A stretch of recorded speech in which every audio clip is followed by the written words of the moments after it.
Shadows of the Future by Storm Queen 873. Chapter 9. This is your apartment? Obi-Wan glanced down at Anakin, who'd frozen the moment they'd walked through the door. His hand, still firmly gripping Obi-Wan, had stopped the Jedi as well, and Obi-Wan smiled a little. This place is awesome! It's 1,000,000 times better than anything on Tatooine! Anakin exclaimed, and Obi-Wan glanced up at the room, his gaze flickering over the familiar sight and his heart constricting painfully. You've got the nicest furniture, and you've even got a balcony so you can watch the sunsets. They did indeed, but Obi-Wan held his tongue about the furniture. It was all standard Jedi issue, which certainly was nice, but it was a far cry from being the best. Obi-Wan had destroyed 2 of the previous couches through various attempts at gymnastics, both of which had landed him more kitchen duty than he cared to admit, but he still swore that it wasn't his fault. They just didn't make couches properly. Surely the designers knew that the couch was going to be bounced on, which was exactly what Anakin happened to be doing. Wizard! The boy exclaimed, flopping down at last and scanning his surroundings. The apartment overall was small, with a common area, a small kitchen, a fresher unit, and 2 bedrooms. The fresher and the bedrooms could be found down a narrow hall on Obi-Wan's right, which was positioned after the entryway closest, but before the bulk of the common space. The entryway Obi-Wan stood in opened on a small landing with uncarpeted floor, allowing the occupants and visitors alike a moment to remove their boots. The rest of the apartment, save the kitchen and the fresher, was carpeted with a thin dark brown material, and the walls were a simple white that easily stained. Obi-Wan remembered spending many afternoons with both Qui-Gon and, later, Anakin scrubbing at the dirt he wasn't sure how had gotten there. He usually wound up peeling the paint from the walls because the cleaner he used was too powerful. The common area made up the larger part of their quarters and was really one giant square of a room that had been divided up into sections with the furniture. A sitting area was a few paces away from the entryway with a large couch pressed up against the right-hand wall and flanked by 2 end tables. 2 thickly cushioned armchairs sat across from it, partitioning the sitting area from the dining area, which was simply a large table made of a dark, rich wood that came complete with 4 matching chairs. The centerpiece that sat in the middle of the table surprised all who were unfamiliar with the 2 Jedi. It was a large, shallow bowl of pale red clay, filled to the brim with polished river rocks. Obi-Wan had presented it to Qui-Gon as a birthday joke the year after the Jedi Master had given him his river rock, and after the laughter died down, then given it its place of honor. It had been removed the day Obi-Wan had returned from Naboo, as he'd gone into a sort of cleaning daze, nearly tearing apart his late master's room as he shoved fond memories into boxes and piled them in the darkest corner of the closet, desperately trying to forget everything. The memories had hurt beyond anything Obi-Wan had been able to stand. Oh, wow! You guys have an awesome kitchen! Do you think we could cook something later for evening meal? My mom was teaching me how to cook!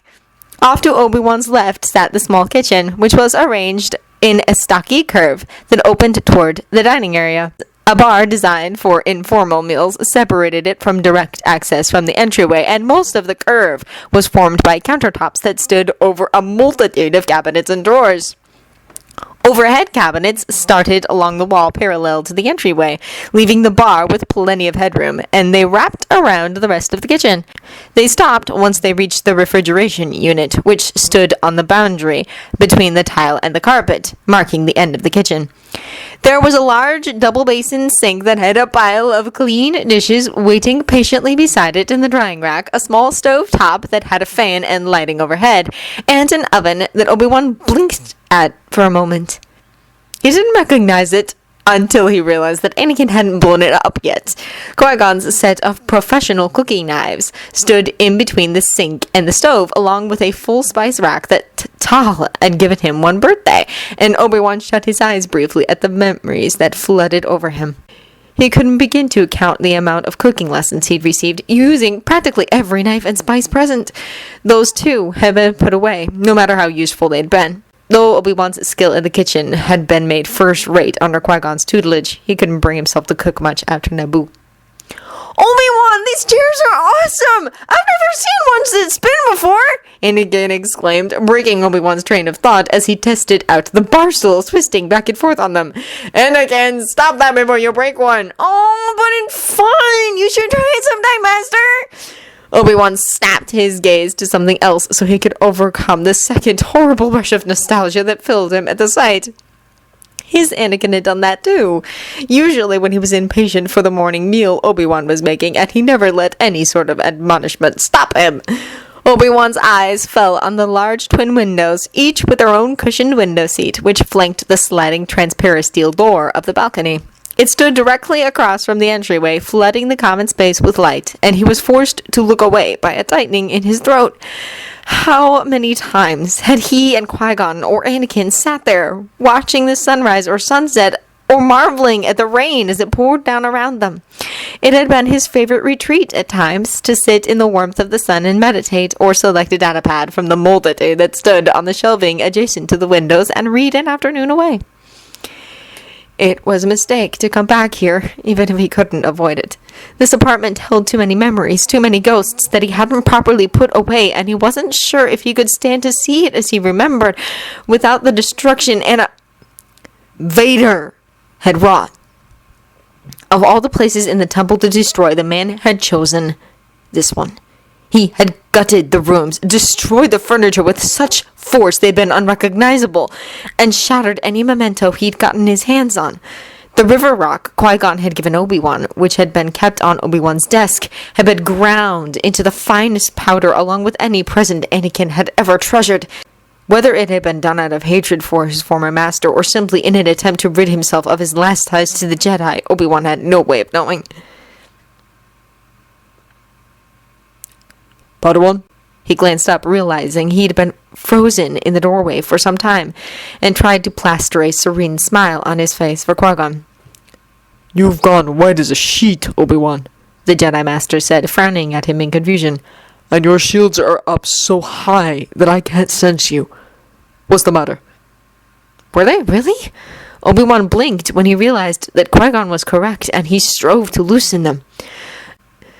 I'm sorry, Master. I was just thinking, and I didn't notice I had pulled the entry chime. It sounded, cutting him off, and he blinked a second time before moving to palm open the door, jolting through his body. Master Windu, Obi-Wan said. Master Windu, Obi-Wan said, his voice barely making it above a whisper, and he coughed before bowing hastily.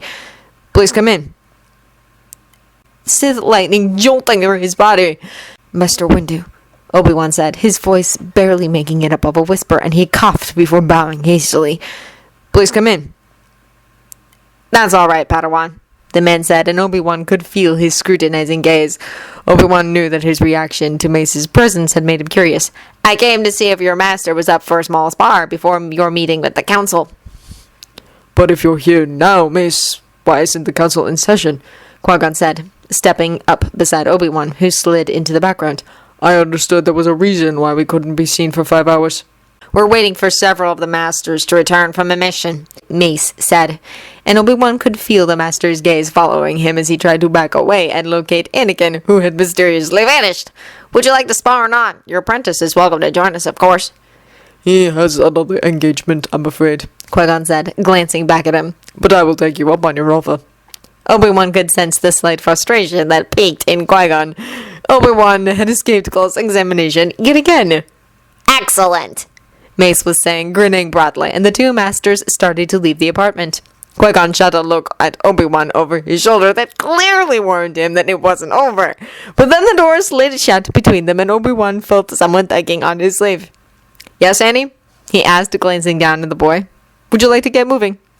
Well, yeah, but I wanted to ask if you built all those models, he said, his eyes wide, and Obi-Wan frowned a moment before he remembered. They're really, really good, and if you did put them together... Yes, he said, smiling when Anakin's eyes widened further. I made most of them when I was about your age, and a few Qui-Gon helped me with once I moved in with him. Wizard, the boy whispered, and Obi-Wan laughed a little. Let me go get a few credit chips, and then we'll head out for some sightseeing. All right? He said, ruffling Anakin's hair as he steeled himself and stepped onto the carpet. He forced himself to concentrate on remembering where he kept the chips, and to ignore any other memories that might otherwise pop up. He drew a deep breath before palming open the door to his room, the one he'd kept after becoming Anakin's master, despite the smaller size. He couldn't bring himself to move into Qui-Gon's old room, and even Anakin had been reluctant at first, sleeping on the couch for the first few nights instead of moving in properly. It was the same as he remembered, with models hanging from the ceiling in the dresser that appeared to have thrown up all over the place. Qui-Gon had given up trying to get him to clean it every day, instead settling for once a week, with the promise that the mess never encroached upon any other area. The rest of the apartment was kept freakishly clean, a tradition Obi-Wan had grown so used to that he couldn't let it go even after Qui-Gon's death. After all, he could handle a disorganized room easily, seeing as how he used to live in one. A filthy fresher, however, was a whole different story. I never thought you'd be a messy person, Obi-Wan, Anakin said as he stood in the doorway, watching the Jedi shift around under piles of clothes and dirty towels, throwing most of it on his sleep couch to get it out of the way. Even the most straightforward of people have hidden sides, he replied absently, hunting through the stacks of flimsies and datapads on his desk. He realized several of them belonged to the archive library and winced. They'd been overdue for a week now. Not that he'd been able to return them, as he'd been on a mission, but he still should have had the foresight to drop them off before he left. Anakin, could you take these for a minute? I need to return them before we can go out, he said, handing the boy an entire stack of datapads. What had he been doing? Researching something for a mission? Unfortunately, he couldn't remember, and he didn't have time to scan through the datapad's entire contents to figure it out. Aha! He'd found his pile of unused credit chips, saved up over the years as he'd had little use for the small monthly allowance the temple afforded all Jedi. Even though Jedi weren't allowed possessions, they weren't so foolish as to forget that credits were an essential part of the galaxy. Obi-Wan had a sneaking suspicion that every time a knight or a master received some kind of thank you present from a grateful society and was forced to turn it over to the Order, the object was surreptitiously sold to generate the credits that went into those monthly allowances. Now, Annie, would you like to eat first, or would you prefer to sightsee? He asked as he tucked a few chips into the small pouch on his utility belt and took the stack of datapads from the boy. How about we eat later? We did just eat on the ship after all, Anakin said as they made their way out of the apartment. I'd rather see as much of Coruscant as we can. All right, Obi-Wan said, and blinked a little when he felt Anakin grasp his free hand tightly. He glanced down at the boy for a second and found Anakin was trying to see everything, his head whooping left and right as they walked towards the banks of lifts. Then here's another decision for you. Which would you rather see first, a technology exhibit at the Coruscant Museum or a few historical buildings? Anakin seemed to pause a moment as he thought while they waited for a lift. I don't know. You choose. I'd like to see everything, but we only have a few hours, he finished for the boy. A faint chime sounded and the door opened before them. Main floor, please, he said, and the lift began to move, humming around them. Anakin gasped a little, clutching him with both hands, and Obi-Wan gave the boy a reassuring smile. It had taken his Anakin a while to get used to lifts as well. Is there anything you absolutely must see? He asked, trying to think of a way to divert Anakin's attention. It seemed to work, as the death grip loosened ever so slightly. The Senate building? Anakin asked hopefully. It and the Jedi Temple were the only two buildings anyone ever told me about, and since I've seen the temple, that leaves the Senate. Padme talked a lot about it, and I'd like to see it, if I could. We'll start with that one then, he said, and another chime sounded when the lift slid to a halt. Main floor, a pleasant, feminine voice announced, and Anakin tugged Obi-Wan off the lift quickly. The archive library is to the left, Annie, Obi-Wan said with a small smile when it became clear that the boy wanted to get as far from the lifts as possible. Anakin slowed sheepishly, letting Obi-Wan take the lead, and soon they stood before the wide doorway that opened up to the expansive shelf-lined main hallway of the archives. Wizard! Anakin whispered as Obi-Wan tugged him onwards, heading towards the main desk. A prim, aging female Jedi sat at an archive console, her white hair pulled up into a tight bun which was secured with two black hair sticks. She finished scanning a hidden screen and turned back to the small group of initiates, who were waiting in relative patience. Some looked like they wanted to be hopping from foot to foot and were clearly restraining themselves. I'm afraid that volume of the archives has been checked out by a master on the council, children, she said, her voice crisp with authority, yet still warm. But there are other resources available to you, and if you are unable to locate any, please come back and see me. Her gaze fell on Obi-Wan, and she smiled. Padawan Kenobi, good to see you, she said, and Obi-Wan ignored the whispers of surprise as the initiates noticed him. Are you in need of some assistance?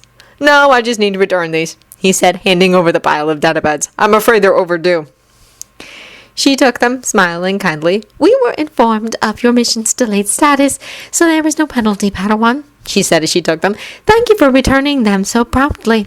He bowed politely in response and turned, tugging on Anakin's hand gently. And the two made their way toward the exit.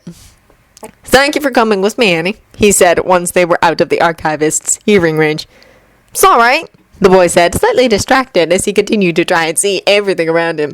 I mean, I get to see more of the temple, which is really cool. I'm glad you like it, he replied. He started at the female voice that rang out behind him, and he turned to see a very familiar Mon Calamari running towards them, waving and grinning broadly. Obi-Wan felt a powerful wave of relief fill him, feeling happier than he ever thought possible to see the Bant he remembered, and not the one he'd left behind. She'd been drawn with exhaustion most of the time, hardened by the wars and the heavy losses of many of their close friends, and her skin had darkened to the color of a Mon Calamari twice her age. She hadn't survived the attack on the temple, and he'd barely recognized her corpse. From what he'd been able to ascertain, she'd been defending a group of younglings under her care, and Vader had blinking back the tears that had formed and roughly pushing those memories away. He let go of Anakin when she neared so that he could return her familiar embrace, surprising himself with a happy laugh. Obi-Wan, it's good to see you! When did you get back? I heard that you've been attacked and then delayed! Bant asked as he released her, his hand unconsciously returning to Anakin's as the boy stared at her with wide eyes. Just a little bit ago, he replied. I haven't had time to send any messages. I wouldn't have gotten it anyway, she said, her gaze flicking to Anakin curiously. I had morning shift at the healers, and we had one of the worst waves of injuries I've ever seen.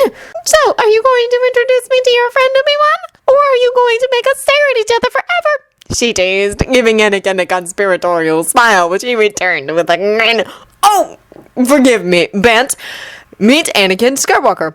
Anakin, this is one of my best friends, Bant Erin. She works at the Temple Healers and has patched me up after more than one dreadful mission, he said as the two shook hands. I bet you want to know what I am, huh? Bant said to Anakin, still smiling. I'm a Mon Calamari. I was born on a planet that's mostly water. Really? Anakin said, his eyes going wide for the umpteenth time. Anakin is from a planet with very little water, Obi-Wan told her, and she blinked down at the boy in a vague imitation of shock. Anakin nodded when he saw her expression. Yeah, he said, it's mostly sand and rock, and it's really hot. I can't even imagine such a place. Bant exclaimed good-naturedly, clasping a flipper over her mouth. You must be awfully strong to survive on a planet like that. I know I would die without the ability to go swimming every day. Anakin beamed at the compliment, and Obi-Wan blinked at the mention of swimming. Say, Bant, he began, and watched her gaze flick up to him. What are you doing in about 5 hours? He gave him a look he knew from past experience, but she was suspicious. I'm off duty then. Why? Well, I've been put in charge of looking after Anakin, but I've got a meeting with the council in 5 hours. He began, feeling both Bant and Anakin watching him curiously. And you know how those meetings are. It could go on for hours if they really start questioning, and I don't want to leave Anakin sitting around with nothing to do. It wouldn't be fair. Bant smiled, catching on. I'll look after him during that time, she said, glancing back down to Anakin. If that's all right with you? She asked, addressing the boy, who nodded again. Then I know just what we'll do, Anakin. Since you come from a desert, I bet you never learned to swim, did you? Swim as in water swim? He said, his tone breathless, and Obi-Wan smiled.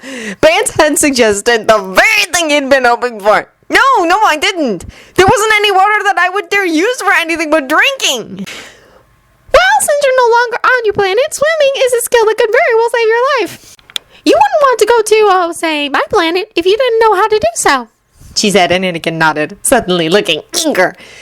Then it's settled, Obi-Wan said. But we'll meet you in front of our apartment in 5 hours, and then you can take Anakin for some swimming lessons. She smiled. Glad to be of service, Obi-Wan. Now, if you'll excuse me, my break is almost up, and I'll do you another favor and tell the others you're back, since I got the feeling you two are heading out for some sightseeing. It was nice meeting you, Anakin, and Obi-Wan, be sure to tell Dex hi for me, would you? Obi-Wan laughed and waved as she hurried towards the lift. Thank you, Bant, and I will. Who's Dex, Obi-Wan? Anakin asked, looking up at him curiously. Obi-Wan really smiled down at him. You'll see. Shall we try finding an air taxi? Qui-Gon sighed a little as he followed Mace down the hall toward the lifts. He'd meant to be meditating on the problem he kept having with Obi-Wan, but he never refused a spar with Mace before, and he didn't want to deal with his friend ribbing him over something so petty. His nerves had been fraying quickly these days, and with the shock he'd received on the way to the temple, he doubted his ability not to snap at Mace should the man start anything. I see what you meant in your message to Yoda, Mace said, and Qui-Gon blinked stupidly at him. What? Mace gave him a knowing smile as they reached the lift, the door opening instantly for them. You didn't really think we'd have time for a sparring session, did you? Yoda sent me to collect you and to examine your Padawan as best I could, considering the situation. What? He asked again, feeling like a broken voice chip, and he watched Mace roll his eyes as they entered the lift. For Forrest's sake! Man, do I have to spell it out for you? Mace asked as the doors slid closed. Main floor, by the way. A chime sounded and the lift began moving. Yoda showed me the message you sent him regarding your request to speak with him about Obi-Wan. You know, the one where you mentioned his collapse over a vision? Well, since we've got a bit of free time before our actual meeting with you, Yoda sent me to get you so we could discuss things in private. And you couldn't have said so earlier? Qui-Gon snapped, earning a surprised look from Mace. You said off the record in your message, Qui-Gon, Mace said, his tone turning serious. And when Yoda told me to examine your Padawan without letting him know I was doing so, I assumed it would be better if he didn't know you were being called to a private meeting about him. Qui-Gon sighed, shutting his eyes. Forgive me, Mace, but this whole thing has me on edge. I'd been planning to meditate on it, but I think talking to Master Yoda will help just as much. He opened his eyes when the lift slowed and the doors opened to reveal the main hall of the temple. So did you find anything worth noting? He asked as they made their way toward a smaller hallway and boarding another lift. I'm curious as to what you gleaned, if anything. You sound like you already know the answer, Mace said, and Qui-Gon gave a little shrug as the lift began moving upwards rapidly. Well, if you were implying that I had found nothing, then you were correct. You've taught your apprentice some of the strongest shields I've ever encountered. No normal probe trying to go unnoticed could have gotten through. Qui-Gon smirked a little, his ears popping as they ascended one of the temple spires. How'd you know what the funny thing is? Those aren't even his best. He threw them up in under a second, and I've come to recognize them as his careless shields. What? He could feel Mace's incredulous stare burning into his profile, but he refused to meet the man's gaze. Qui-Gon, that's ridiculous. I know many masters who can't shield like that, and a few of them are on the council. It should be impossible for any Padawan, even if he is practically ready to be knighted. Exactly, Mace. It should be impossible, Qui-Gon said, finally looking at his friend. And with that statement lies the problem. The very one I've been struggling with ever since I first noticed it. He continued as the lift slowed, his stomach flipping a little. Do you see my dilemma? You mean you didn't teach him how to shield like that? Mace said, his voice dropping to a whisper, and his face knit into a worried frown. But then, where else would he learn it? Ah! Mace! Qui-Gon! A new voice croaked as the lift doors slid open. Beginning to worry I was. Master Yoda, Qui-Gon said, turning his gaze from Mace so that he could bow, and the two men stepped from the lift. I'm grateful that you chose to see me so quickly upon receiving my message.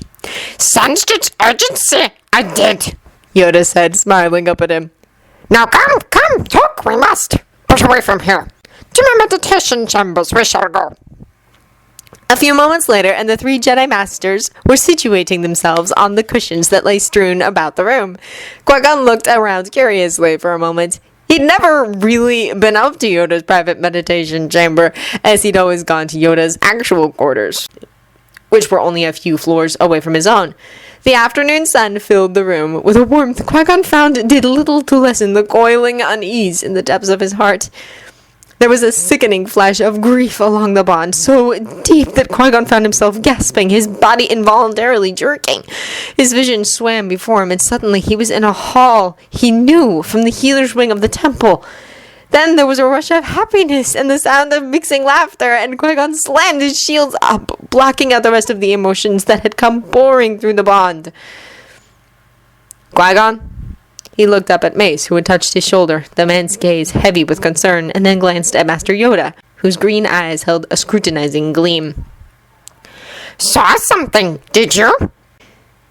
He asked, lacing his claw-like fingers together, and his ears lifted slightly along with his bushy gray eyebrows. From your Padawan, since it was. Through the bond it came? Qui-Gon swallowed, but nodded. This has happened a few times, when Obi-Wan's shields slip.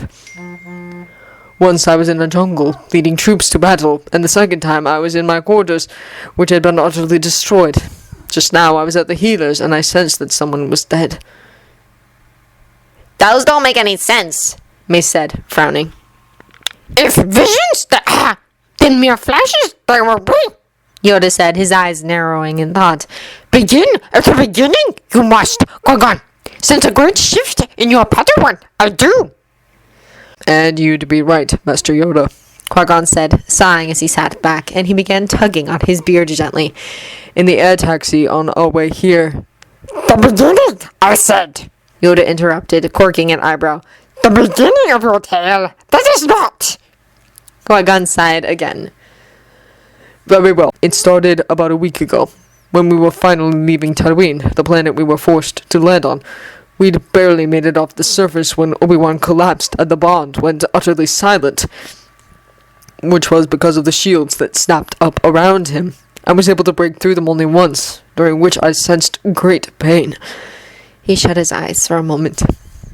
I felt like I was burning, from the inside out. You sensed Obi-Wan's pain? Mace asked, and he nodded. I believe so, Qui-Gon said, and heard Yoda utter a soft, Continue. Curious this tale becomes. Obi-Wan finally fainted, but his shields remained in place, and I could do nothing but wait until he decided to wake, which wasn't for a few hours. When he finally woke, he reacted strangely. He didn't know where he was, and he kept insisting I couldn't be Qui-Gon, because Qui-Gon was dead. He said, watching Mace raise his eyebrows and glance at Yoda, who looked at Qui-Gon intently.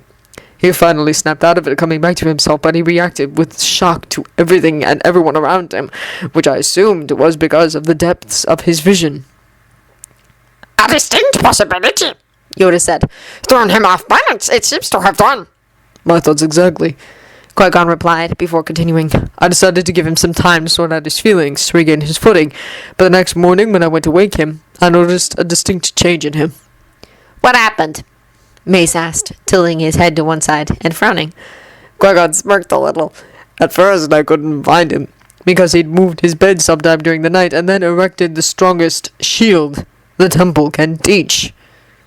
Mace gasped loudly, and Yoda seemed to blink in shock. Kinnis shielding, you mean? The old master asked, his voice dropping in volume. And Qui-Gon nodded once, which made Mace shake his head. But it wasn't the same as I'd been taught. It didn't deteriorate when I found him, and it had been mixed with a force suggestion that came very close to convincing me there was nothing in front of me.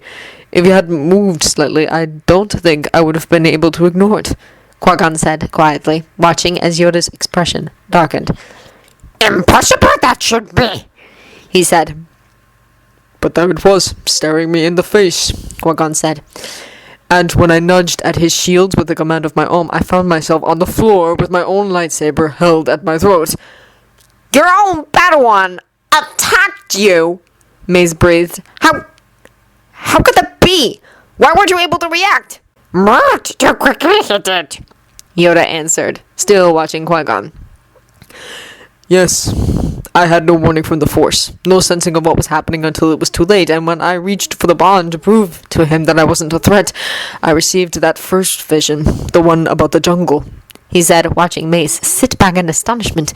He snapped out of it then, and I demanded that he share what he saw the day before, but he refused, asking for more time. And you gave it to him, Mace interjected, looking scandalized. Qui-Gon, what were you thinking? Thinking of his Padawan, he was. Yoda once again answered. Fell back on the trust they share, he did, letting it guide his decision. Yes, and now I'm beginning to regret it. Qui-Gon grumbled, but Yoda shook his head gravely. Regret it you should not, he said, making Qui-Gon raise his eyebrows. Had you forced through Obi-Wan's shields then, made things worse it would have. Qui-Gon heaved a sigh, and Yoda made a small gesture with his hand. Continue you must. Well, the rest of our return went smoothly, with no repeats of that first day, Qui-Gon said. It was only when we landed did the problem resurface. Upon seeing the Chancellor and Senator Palpatine, an anger, unlike any I've ever sensed before, raged through him. I was afraid he was going to actually attack them, but as quickly as it came, it vanished into the Force. A level of control you've not seen before, he showed? Yoda asked, and Qui-Gon nodded. Part of me was pleased to see how well he controlled the emotion, but most of me was alarmed by its appearance in the first place. He said, when I questioned him about it, he dodged the issue, telling me to study his Force presence. What did you find? Mace asked, leaning forward slightly. Do you remember anything about Obi-Wan's presence from before we left? He asked, earning a confused look from Mace, but a thoughtful one from Yoda. Great potential it had, Yoda said. Always growing it was, and sensed he could become one of the greatest knights in the temple, I did. And I think he has somehow managed to do just that, Qui-Gon said, sensing the surprise from both of the masters. If you want to know the real reason I haven't already found out about the vision that Obi-Wan had, it's because I don't think I'd be able to break through his shields. I barely managed to once, and I was thrown right back at the moment he realized I was there. You're kidding, Mace said, and Qui-Gon shook his head, sadly. Somehow his skills have leapt far beyond mine, Mace, he said, turning back to Yoda. When he told me to study his Force presence, I thought he was just avoiding my questions. But what I felt should be impossible. He has the presence of a highly skilled master, possibly equal to any on the council. How do you think that vision is responsible? Mace asked, looking from Qui-Gon to Yoda. How can something like that even happen? Unheard of it is, Yoda said, his eyes still thoughtful. But understand the ways of the Force fully. No one does. Possible I sense that this is. Then what do I do, Master Yoda? Qui-Gon asked, trying to keep the helplessness he felt from his tone. I have nothing to teach him. In fact, from the abilities I've seen, he should be teaching me. Always learning we are. Something more to teach him you have, or your Padawan he would not be. Yoda replied. Told you nothing of the vision, has he? He's told me a little, but I don't think it was his intention. Qui-Gon said, he's trying to keep as much of it from me as possible. What did you find out? Mace asked, but Yoda silenced him with a wave of his hand.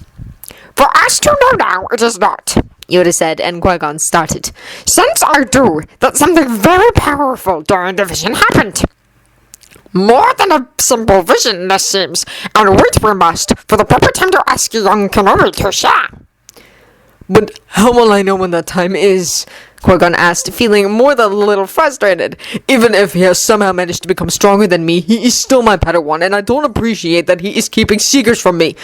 Patience, Yoda said, cracking a smile. No, you will, when the time comes.